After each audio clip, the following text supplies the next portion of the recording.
Detsch, the Pentagon and U.S. National Security Reporter for the Foreign Policy. Welcome to Delhi, India and StratNews Global. Thanks so much for your time. Amitabh, it's great to be with you. When you're talking about Secretary of Defense's visits, and I'll get into a little bit more of your understanding of what happened in Tokyo and Seoul as well, but here, India and U.S. defense ties, we weren't really expecting anything major to happen. So was that the same on the American side, that is just incremental progress that is taking place? I think that's right, Amitabh. The main focus of having this visit to three partner and ally countries in the beginning is really just to get China on the front footing and the front burner in U.S. foreign policy. Again, when you're turning around a ship that's as big as the United States military and the United States State Department, you've really got to do these 15 and 20 degree turns. So this is kind of the key focus for the Biden administration going forward. And with a country like India, of course, that's major and complex and has a history of non-aligned foreign policy, a statement like this is big, and it's going to be read by the Chinese and other powers around the world. This is the first in-person top-level Biden administration official to visit India. Yeah, as right. Of course, the Quad Summit happened. So that in itself is signaling. But it's really interesting that you put it with China in the focus, because officially or publicly, neither of the two figures, Defense Secretary or our Defense Minister, have actually used the China word, right, which goes back into what India has been doing a lot of late. Is that surprising? It's not necessarily surprising. I mean, as you know, Amitabh, it's of course an issue for the Indians to bring up China too publicly and risk offending them. Of course, we saw what happened last summer with the conflict in the Himalayas. That's something that's still front of mind. But for the U.S., that's a huge opportunity, right? To bring the Indians more into the fold and to start looking forward when it comes to defense planning, arms sales, and base access. And we've already seen that with the Andaman and Nicobar Islands, and continued pushing on drone sales and other platforms. So again, this is the U.S. trying to press the initiative not only with China on the front burner in Washington, but also with what's been happening in Delhi and what's been on the minds of policymakers here. So there would be a keen understanding of, if I can call it a shift in Indian foreign policy, specifically because of what's been happening with China in Washington? Specifically with what's been happening with China and Washington, but also what's been happening in your foreign policy, again, the conflict in the Himalayas. And I think the Trump administration really saw that as an opportunity to kind of knock India out of this non-aligned policy. And what was interesting with the Biden administration now in power, what we saw from Secretary Austin today in a press conference, he really talked about, he wanted India's priority to be on the U.S. relationship, and he came out front and said that. Of course, that's not usually been India's historical orientation, going back to the Cold War and successive U.S. administrations that have been frustrated just by not getting enough from Delhi. So it seems like Biden is really not going to take no for an answer here. You can elaborate a little bit more on that in terms of the difference between the Trump administration, he said, knock Sure. India off that non-aligned or right. Strategic autonomy position that we call it, and the Biden administration's push? I mean, what's the difference? I don't think there's a huge amount of difference. I think it's just now we see China being even more assertive than they've been in the past. And you need to look no further than the Anchorage meeting earlier this week, with the frustrations being aired right out in public between Secretary of State Antony Blinken and Chinese counterparts. So, you know, the U.S. is not really taking any chances when it comes to allies and pressing the initiative here, because it's going to be a long slog. You know, Amitabh, of course, you know, the Indian defense industry can be inefficient. You have a major land army, a major presence, but just getting that focus to trickle down through the Indian establishment is going to be a long slog, just with where you've been in your historical orientation on Pakistan. So I think it's just something they want to get out of the gate as soon as possible to get that focus hard on China. So I don't think either the administration or the view from Washington would be that India is recalcitrant to an extent that it was even 2 weeks, That's 2 right. months, or That's even right. 2 years Yeah. ago, right? Yeah, no, I think that is right. But again, there's sort of that trepidation on the Indian side. And it seems like they're still figuring out what this partnership can really be, right? Because when you go to Japan and Korea, those are treaty alliances. So if Korea or Japan in any theoretical scenario has to deal with a Chinese war, the U.S. is right there. That's not the case with the Indians right now, just given the status of that alliance. So you have to have this Quad meeting, and then I think the importance of this visit is when you have someone like Secretary Austin, who's just been in the military seat for his entire career, you can get down to brass tacks in terms of what you want from the Indians, not only in buying American platforms, but also how they're going to actually actualize the Quad process into something that will be meaningful on defense terms in the future. So that actualization, operationalization of the Quad, how does the American side visualize it or want it to go? I think it's still an open question because you're not going to have an Asian NATO. I think that's what we've heard from senior defense officials this week, and that's just clear. It's the countries in Asia are just so much different from those in Europe. It's a much bigger neighborhood. There's much more territory to patrol, and China is going to be pushing the envelope on more fronts with a larger navy and a larger military presence.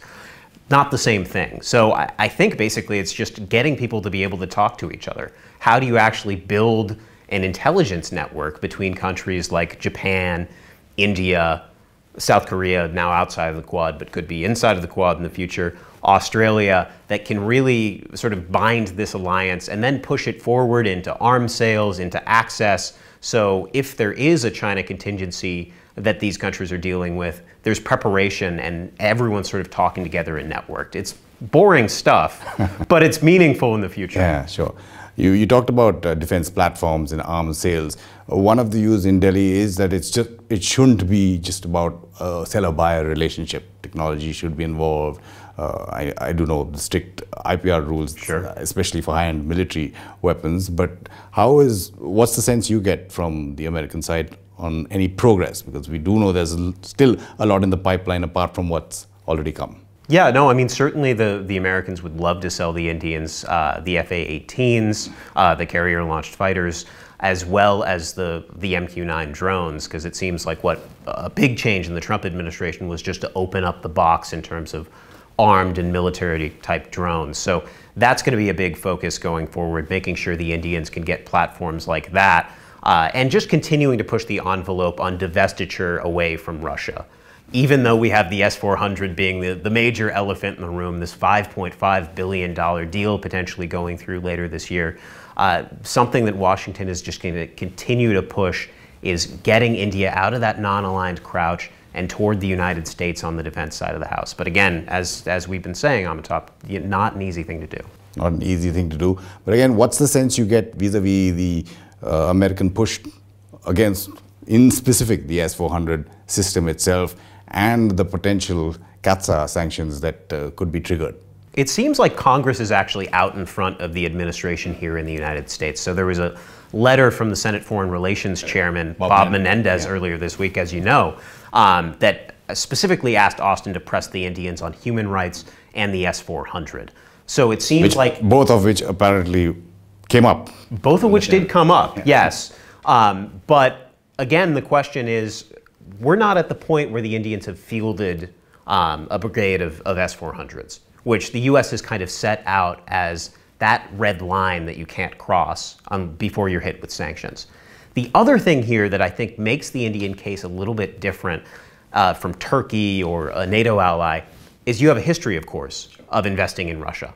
And so the question is then, would India be eligible for relief under U.S. law, which can be provided to Southeast Asian and South Asian countries?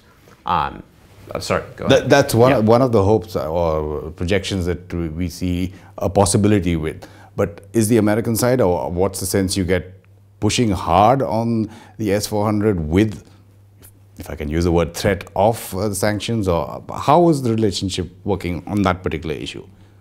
I think, ideally, the Americans think the S-400 is an issue that can be bargained away with something like a Patriot missile system or the THAAD missile defense system, which the S-400 kind of sits in the middle of in terms of capability, what senior defense officials say.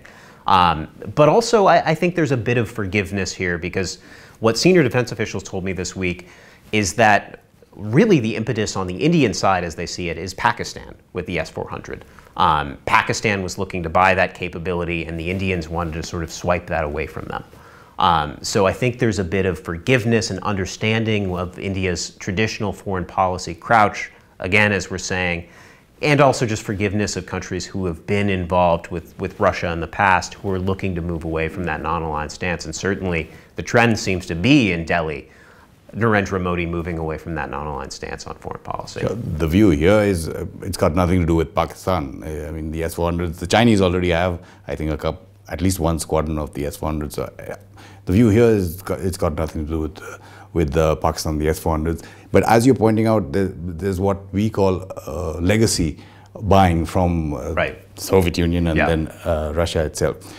But just going further in terms of, you talked about the Quad and Quad Plus, and since you're coming from Seoul as well, and Japan, which is part of the Quad, how do you see that developing? Or are there internal dynamics in Seoul that would not allow South Korea to be added on to that, even if it wasn't called the Quad? Well, there's North Korea. So, I mean, this whole week, when we were flying into South Korea and to Seoul, the statements were coming hard and fast from Kim Yo-jong and other North Korean officials just about a ballistic missile test resuming. So the Koreans, again, when you talk about foreign policy crouches and traditional orientation, the Koreans spend a lot of money on defense, but it's focused on the Korean Peninsula. And the Koreans historically as a power are focused on the Korean Peninsula, even when they were unified.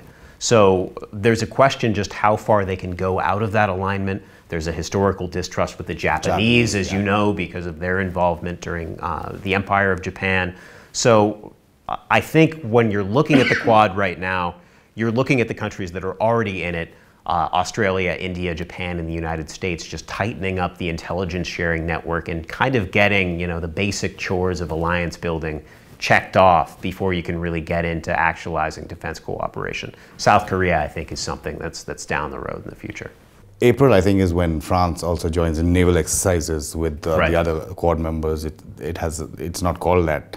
But the view in Japan on the Quad and how that was working with China, what did you pick up there? I mean, I think Japan, again, is really happy that India is kind of playing ball on this. The big focus in Japan has been pushing the Indians to do more as well. I think the question is for the Japanese just how far they're going to go in terms of being an expeditionary power in the larger Indo-Pacific. Because again, that's a power like the Koreans who have just since World War II kind of sheltered in. They've been comfortable under the U.S. nuclear umbrella. So what the U.S. is really going to be looking for, what they've been pushing the Indians on, what they've been pushing the Japanese on, are just sort of these joint exercises. How do you develop from an intelligence network to then a naval patrolling network? And I think, in France and Germany, who's also been involved in the region recently, definitely fit right into that in terms of, that could be the network that you're talking about in terms of ships just flowing through the region just to tell China, these are the rules of the road, and if you don't abide by them, there could be trouble. You talked about intelligence and intelligence surveillance, reconnaissance, ISR, which the U.S. helped a lot during the Galwan and the Ladakh conflict as well.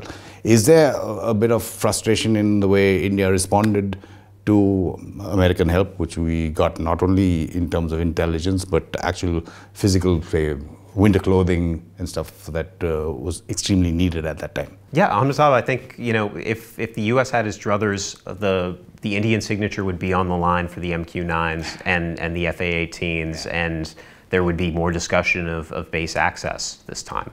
Other than the Andaman and Nicobar Islands, we haven't seen that.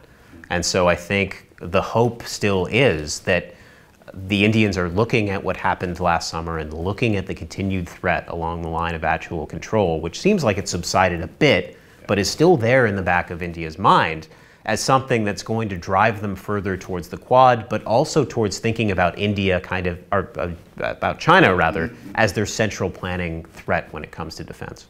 This recalcitrance, even though now we've seen something that we wouldn't have expected, say, even a couple of months back, the Quad summit of the heads of government. Do you think they will stop short of having, say, a 2+2 of the Quad that is involving the defense ministers as well? Is that because of how wary different countries are vis-a-vis China? It just seems like the Quad is so much focused right now on being a diplomatic alliance. So the vaccine is of course front and center for the Quad right now out of Biden's talks. So the Pentagon is still going to continually look at how to kind of operationalize, like we were talking about, the intelligence sharing side of it, the base access side of it, really just trying to make it as fluid as possible. But it seems like it's still a little ways down the road in terms of opening up the defense side to real full collaboration among the four partners.